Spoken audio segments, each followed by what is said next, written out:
Yo, what's good, YouTube? Sam Crow here, aka Scoop, back with the World Showdown Series, Season 4, Week number 2, and we're taking on Q-Star123, coach of the Detroit Pinsirs, and he's rocking a pretty scary squad with Mega Charizard Y, Pyuk, Electabuzz, Hippowdon, Mian Xiao, Alolan Persian, Registeel, Scolipede, the Z Captain, Silvally, Tornadus Therian, and Celesteela. So, we're still rocking the same team. Like I said in the draft analysis, we did like make immediate trades or transactions in week 1 that have been in effect. Anyways, we have Mega Dynasty, Celesteela, the Z Captain, Weavile, Arcanine, Salamence, Donphan, Shaman, Acelgor, Electros, Golurk, Pyukamaku, of which we bring Mega Dynasty, Celesteela, Weavile, Arcanine, Electros, and Pyukamaku, where Mega Diancie is our designated stealth rocker with 3 attacks. I am speed creeping a Mian Xiao with max special attack, rest in HP, with Moonblast, Power Gem, Earth Power, and Stealth Rock. My opponent's only switch into this is Registeel, for which I have Earth Power that does nearly half, does around 42%, which is pretty cool, unless he's like max special defense, in which it does a lot less, but in that case we do have fine counters for it later. So Moonblast bops a lot of things, Power Gem bops the things that Moonblast doesn't bop, and Stealth Rock is nice because he has Zord Y, Tornadus Therian, Scolipede, Parting Shot, U-Turn, etc. So, and Magic Bounce is nice because he could have potential hazard stack with Spikes, Toxic Spikes, Stealth Rock, etc.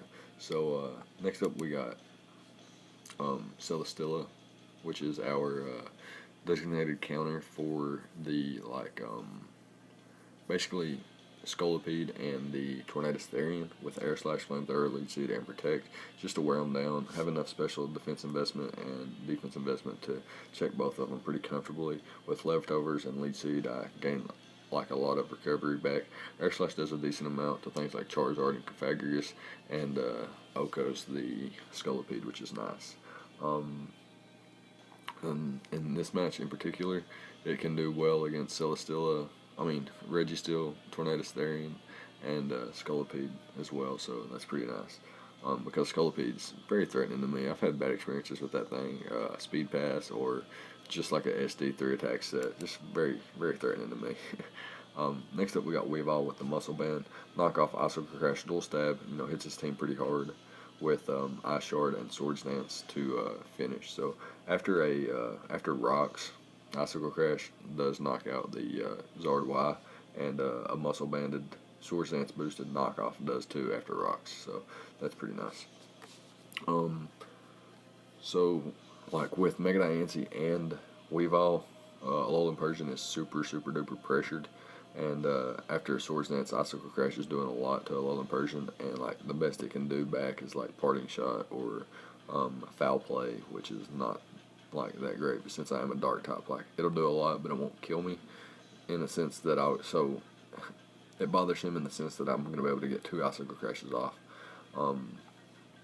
So yeah, and I'm speed creeping the Tornadus Therian, which is very important. Next up, we got the Arcanine, our designated Charizard Y switch in with the Flash Fire ability, Toxic for the Zard, and such of other things that aren't like Scolipede and Alolan Persian, in which I want to Will-O-Wisp and hit them up with the Flare Blitz and the Morning Sun. With the drought that Charizard Y provides, Morning Sun does a lot more recovery than the Sun, and it's really nice. Got quite a bit of special defense investment, but I got a little bit of attack investment too, so that my Sun boosted Flare Blitzes are doing a lot to Charizard Y and guaranteed to KO after Rocks, so that's nice. Leftovers just makes for longevity. Like I said, I'm switching into Zard Y a lot, and it doesn't get knockoff, so I should be able to keep my Leftovers for quite a bit, unless I'm switching into Torn and Alolan Persian. And like I said, Flash Fire just gives me that immediate switch into Fire Blast with no real threat, unless he wants like a sub-toxic set. Then it would be problematic, but then I'd have other answers for it instead, like Electros and Pyukamaku. So So speaking of Electros and Pyuk, we'll move on to Electros, which is a Toxic U-Turn Thunderbolt Protect set. So immediately if Zard Y was a sub-toxic protect flamethrower set, and it countered even my flash fire Arcanon, I would still have this especially defensive Electros. Arcanon would then proceed to stall out the Charizard Y of Sun of the Drought. Electros would come in and can take an unboosted flamethrower and hit it up with the protect with the Thunderbolt for the 2-hit KO. Can hit things like Cofagrigus and Alolan Persian on the switch in with Toxic, so that's pretty nice.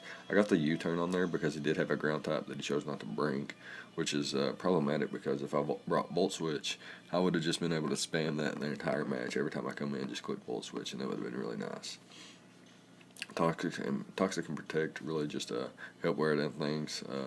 Protect is really there in conjunction with Leftovers, because this thing is my designated switch in to Tornadus Therian, actually.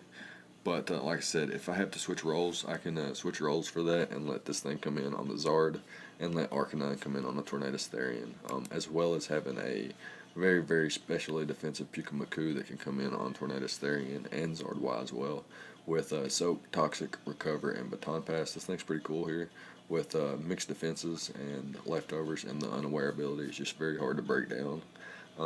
With Soak, I turn other mons into water type and can then proceed to Toxic them, no matter what type they were originally, such as Scolipede and Registeel in this instance. And with Recover, can pretty much stall out everything. 1v1, obviously can't stall out all 6 mons in one match because I don't have enough PP. But yeah, that's going to be the team. Let's hop into the battle now. See exactly what goes on here. So I'm going to lead with Arcanine just because I felt he would lead with his, my only rocker is Mega Diancie, so I figured he would know that and lead his Registeel to prevent my rocks from going up by clicking the Steel type attack or taking out my Mega Diancie if I did choose to get up rocks. So he sees that I'm not Intimidate here, which lets him know that I am probably Flash Fire. He doesn't know that 100%, but he does have a Zard Y, so it would make sense.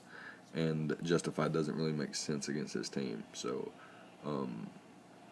yeah, there's that. So he goes for the Fake Out. It does nothing. I think that was a crit or something anyway, and it did nothing.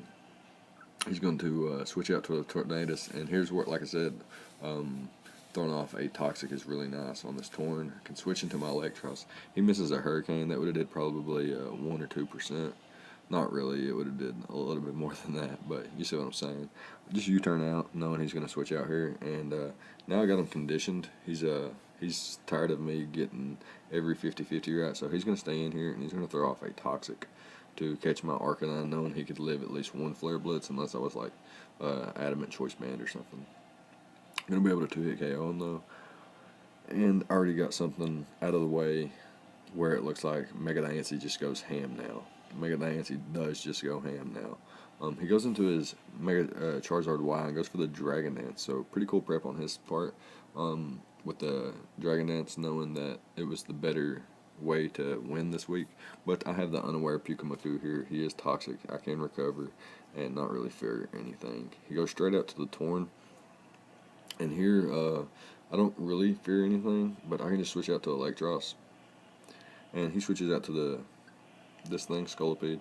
I thought about just staying in and Thunderbolting, but just a little bit too risky. Didn't want to lose Electros and Tornadus become a problem. Going to a Celesteela and immune to the Poison Jab, he switches out into the Cofagrigus as I lead seed him up and switch out into my Arcanine, knowing that he can't Toxic me or Will-O-Wisp me, and that I needed a little bit of recovery and can use this thing as a recovery bait or setup or whatever you want to call it.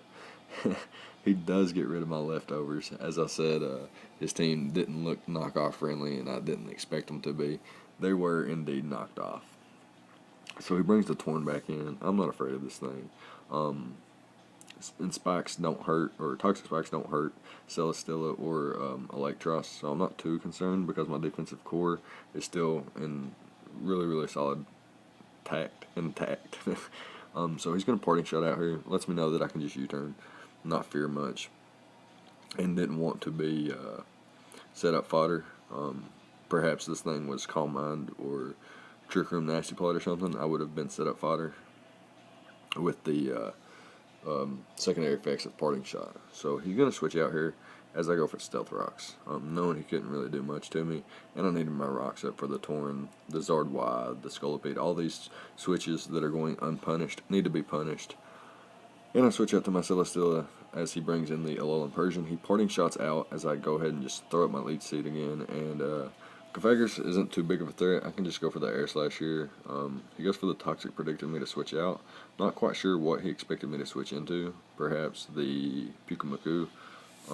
But I get an Air Slash flinch here, which is kind of unfortunate. Just going to click the Flamethrower here in case he wanted to. Actually, it was because I didn't want to miss. There is no in case in this situation, in my opinion.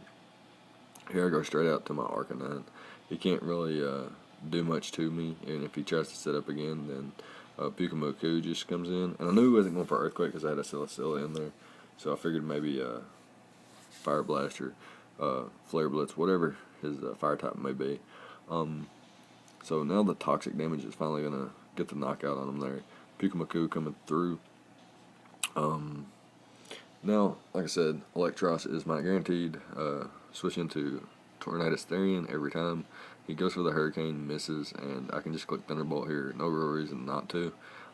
Something dies, and it happens to be the Alolan Persian. Now he brings in the Scolipede, in which I'm going to switch into my Celesteela as he clicks the Poison Jab. And he actually predicts me to go for the Leech Seed here, and he sets up a Swords Dance, which was really his only way to make a comeback and win. However, I just clicked the Air Slash. No need for me to click any other move. I didn't need to or anything like that. And at this point, it's just a game, and we'll get a nice, clean 6-0 victory. This Tornadus Therian cannot break through my the rest of my team. It just can't. If it was like set up or something, Pyuk walled it. If it's not set up, then Electros walls it, and it has been leeched and toxic. So that's going to be a good game. We get a nice, clean 6-0 victory here against Q-Star and the Detroit Pinsirs, and we're going to move on to a 1-1 record. And this 6-0 really, really helps us because we lost our first match 3-0. Lots of RNG involved. Go watch if you haven't yet. You should, even though it's not the best because of the RNG and whatnot that happened. So yeah, this is just a combination of just really good prep and not really like making risky plays or anything like that. Was just able to play safe, and I built a team with a really, really solid defensive backbone, so that Mega Diancie and Weavile could just finish the game late game, and they ended up not even having to, which was really, really solid. The defensive core here just come through so well. Seeing things like Pyuk and Electros come through in a game where like I really needed to bounce back after the 3-0 opening loss. And I'm really happy that it turned out the way it did. So yeah, that's gonna be it. Let me know what you thought about the prep on both sides. Let me know what you thought about DD's Zard Y. Is that cool to you? Don't see it much on like the ladder or like official Smogon tournaments or anything like that. But yeah, that's gonna be it. Leave a like, comment, subscribe, all the good stuff, and I'll see you guys next time. Thank you for watching.